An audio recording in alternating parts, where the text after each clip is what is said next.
This time, just come back to tabletop. Step your right foot forward and take a moment to shift the weight into the right foot and then into the left knee. And then let that movement get smaller and smaller until you find the place where there's equal weight in both of those points. Pause there.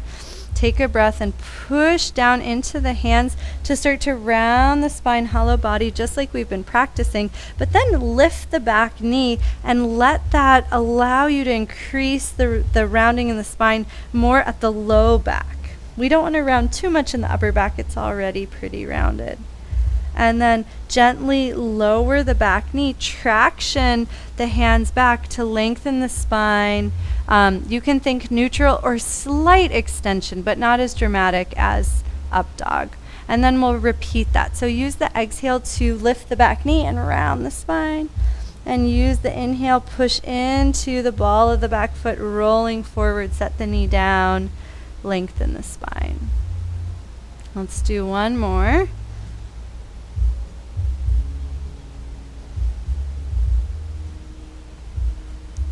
And then let's meet in Parsvottanasana. So that's when the back knee's lifted and the spine is rounded. And start to hop that back foot. Get light on that back foot so you can start to step it forward towards the front edge of where your blanket was. Bend both knees, sway the hips a little bit, and start to shift the weight into the back foot so you feel really stable. Walk the hands up the legs, push down into the thighs to slowly roll up, kind of like we practice kneeling. And then, Satyam, I don't know if you want to adjust the camera, thanks. And then allow the spine and arms to unfold. You can take a quarter turn towards me just so it's a little easier to follow. Shift the weight into the front foot and use your inhale to lift the knee as the hands lower. Exhale, reach the foot forward as the arms reach out, and then bend the right knee a little bit so you get really bouncy and you feel stable. Nice. And then dramatic moment, you have to step over your blocks. Start to sweep the left foot back as you sweep the arms forward towards a dancer-like shape, but without any bind. So it's all in the strength that we've been cultivating through that back hip.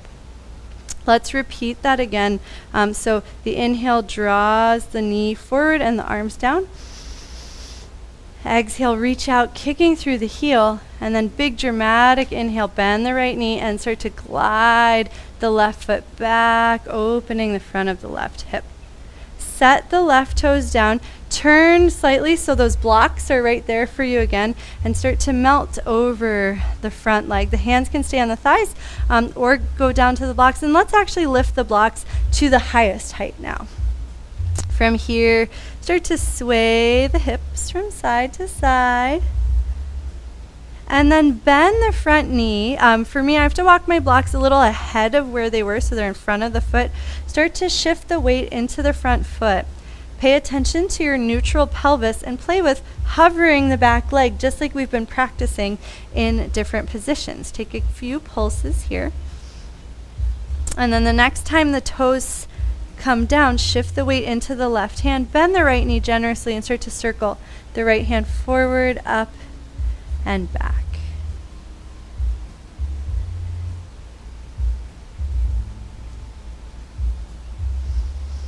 And try to notice how this movement can offer some relief in that right hip and right leg.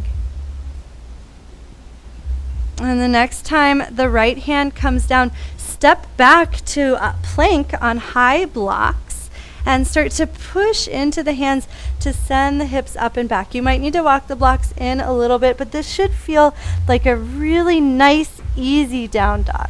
Like your arms are so strong and your body is so light. Start to lift the heels, round the spine like we've been practicing, and slowly roll forward into a puffy plank with the hands, with the shoulders over the blocks, and then lower the knees down, traction the hands back, and see if you can lengthen through the spine for a weightless up dog. It should feel like your spine can effortlessly reach forward as the hips lower forward, bend the elbows a little bit. and then press back to just tabletop, and we'll do the second side. So now the left foot comes forward. Start to push down into the blocks, into the back knee. If you want to slide back onto your blanket, I sort of got off of my extra cushioning. So find your blanket for the back knee, and then start to hollow out the spine. Take a breath into the navel. Relax anything that's gripping. And then play with tucking back toes under and lifting the back knee. The front leg can straighten any amount. Take one more push down into the hands to round, and then slowly lower the back knee and use your inhale to melt the hips and traction through the blocks to lengthen the spine, that effortless unfolding. And then we repeat. So round the spine, lift the back knee, lengthen the front leg for Parsvottanasana. You can exhale into that movement and then slowly inhale, lower the back knee, bend the front knee, and let the spine unfold. And you're going to pulse here a couple times on your own. And I recommend letting the movement come from the legs and letting the spine follow, and not really being concerned with how deep of a forward fold or back bend, but trying to connect to that sense of allowing. And knowing that your body knows exactly where to go if you can get out of the way. And the next time you're rounded forward, pause there, bend the back knee, start to get light on that back foot. See if you can kick it a couple of times, shifting the weight forward into the front foot, and then eventually stepping the right foot forward. Shift a little extra weight into the back foot so you feel really stable and the low back feels supported, and then push down into both feet to slowly rise up, hollow belly, and then the spine stacks, arms float just like we've been practicing. And we go into the balance sequence, and hopefully you can turn to face me if it's easier, or you can stay where you are if you remember it. We'll inhale, shift forward and hover the right leg this time. And then slow exhale, kick out through the right heel and reach out through the arms. Bend the left knee and use your inhale to sweep the right leg back as the arms reach forward, getting as long as possible. Feel that same muscle in the back of the hip working and not the low back. And then we repeat. So inhale, drag hands down and knee forward. Exhale, kick through the heel, reach out. And inhale, soften the left knee as you sweep the leg back and the arms forward. Take one extra breath in this like freedom movement of dancer, and then set the toes down behind you and gently melt the hands down the legs until you can bring them to the blocks. You can bend the knees as deeply as you need to, and then take some sways through the hips. When you feel ready, and there's no need to rush, especially if the left leg needs a longer break, you can shift the weight into the front foot, neutralize the pelvis, and play with hovering that back foot.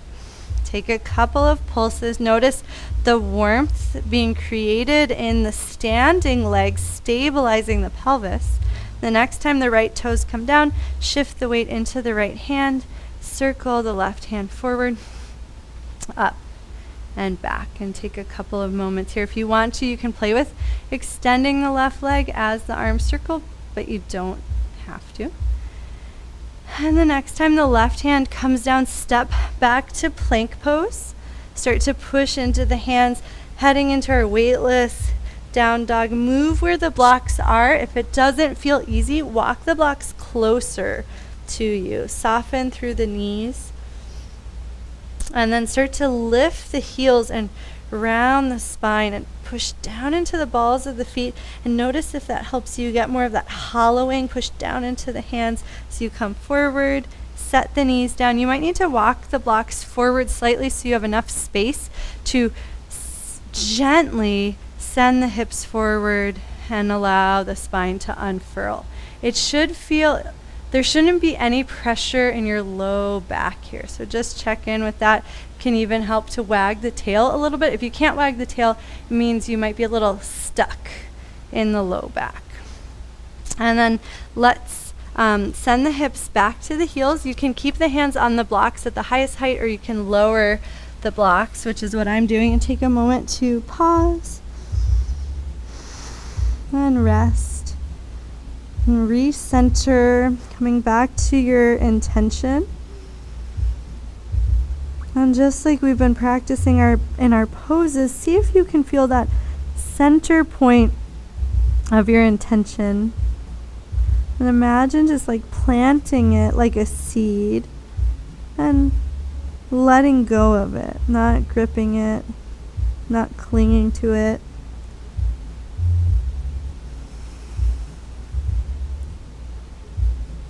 Push down into the knees, start to crab walk the hands onto the thighs, round the spine, and then push down to the shins, slowly rolling up.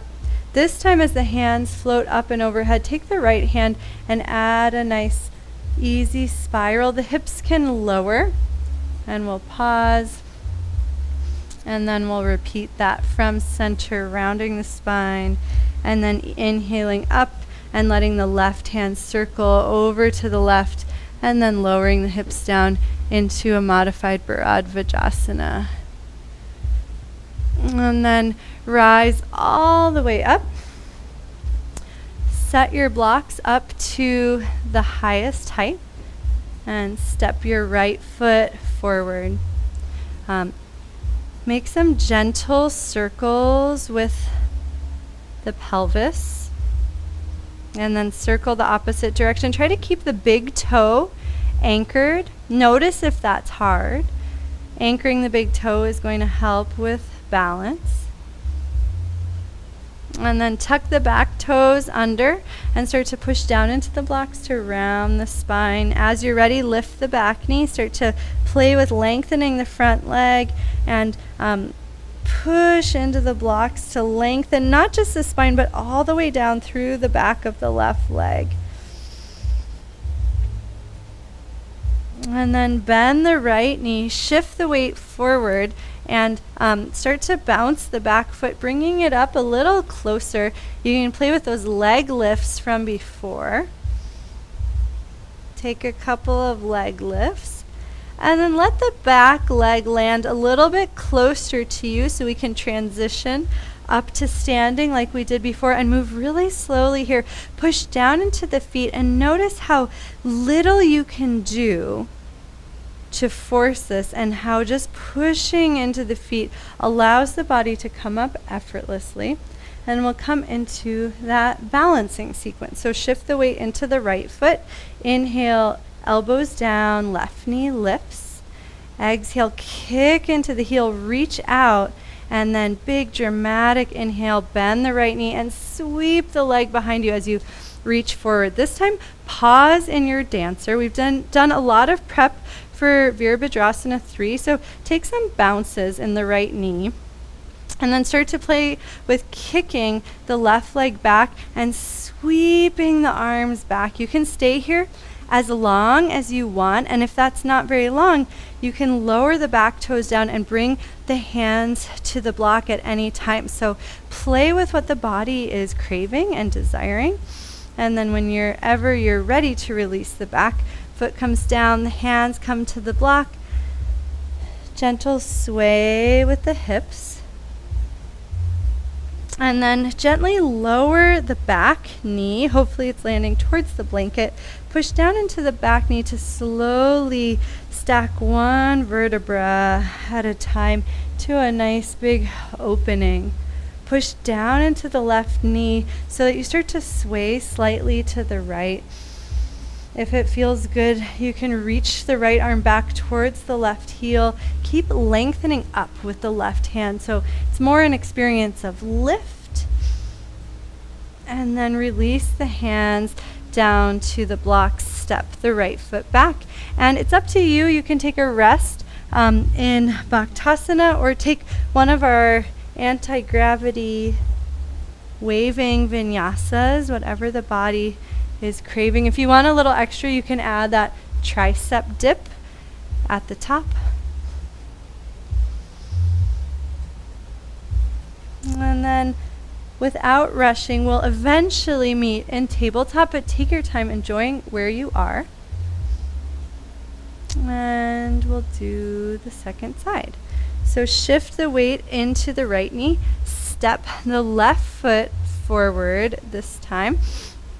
Start to push down into the back knee, the front foot, and the blocks to gently round the spine from the bottom. Feel the shoulder blades slide wide, like there's more room for your heart to expand. Stay long through the back of the neck.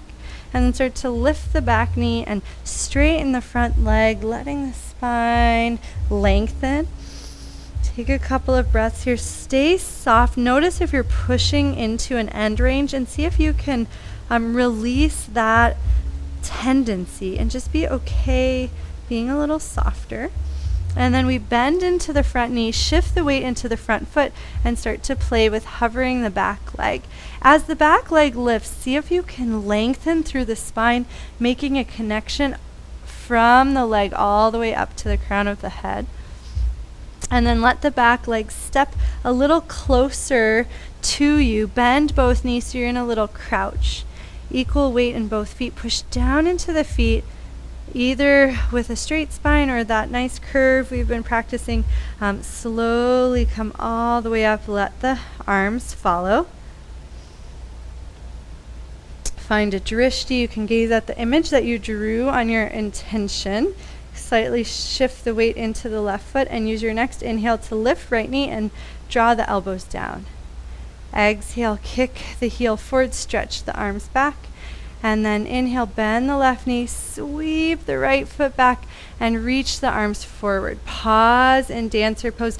Push into the leg. Lengthen through the spine as you kick back through the leg. And then we'll do that one more time, adding in our Vira 3. So inhale up to crane pose. Exhale, kick through heel, reach out. And then bend the left knee. Next inhale, sweep the leg back. See how long you can make the spine. See if you can reach the hands up and the foot back to get a little bit longer. And then get bouncy in that left leg and play with sweeping the hands back as you shift forward. Reach back through the heel. Try to have awareness of where the pelvis is and see if you can use that same leg lifting action we've practiced so many times to feel really light here. Whenever you're ready, set the back toes down, lower the hands to the blocks, and gently sway your hips from side to side. Shift the weight into the right hand, bend the left knee a little bit, and circle the left fingertips forward, up, and back.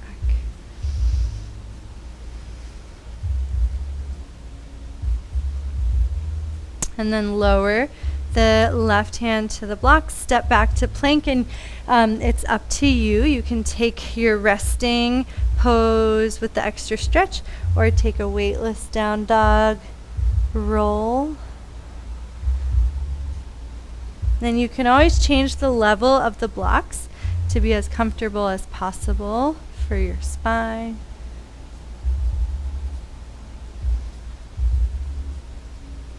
And then take your time, but let's all meet in our resting pose. But this time circle the arms behind you, lift the hips, and grab the opposite wrist with opposite hand underneath the hips, and then set your hips down on top of the arms to help release the shoulders. Take a couple natural breaths into the neck and shoulders and spine.